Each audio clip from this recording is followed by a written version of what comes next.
Mapping rivers is essential for various critical applications that impact both the environment and human activities. When conducting a study, it is easier to have the rivers of a study area rather than the entire country. That's where the MAPOG map analysis comes in clutch with its cross-intersection tool. Let us see how to create this map using MAPOG map analysis. Open Map Analysis. Click on GIS Libraries. Add the admin boundaries of the target states.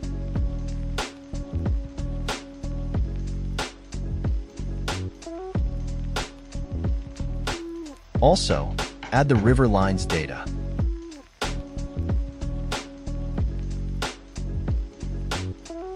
From the process data, click Cross-Intersection. Select the target state for the polygon layer. Select the river for the line layer. Choose the attributes to be there in the newly formed layer. Click Submit.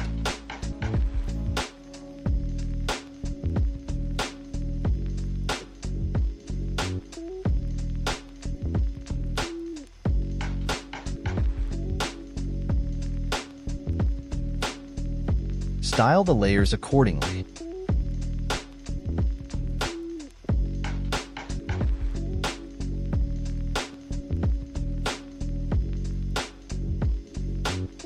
Do not forget to name your map. Do this by clicking the pencil/edit icon on the top of the Layers panel.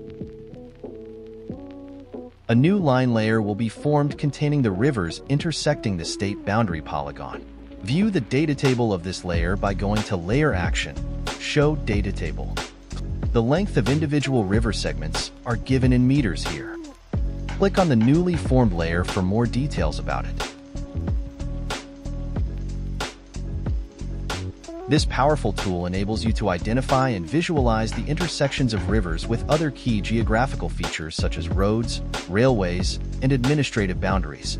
Understanding these intersections is crucial for applications in environmental monitoring, urban planning, and disaster management.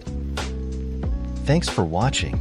For any queries, reach out to us at support@mapog.com.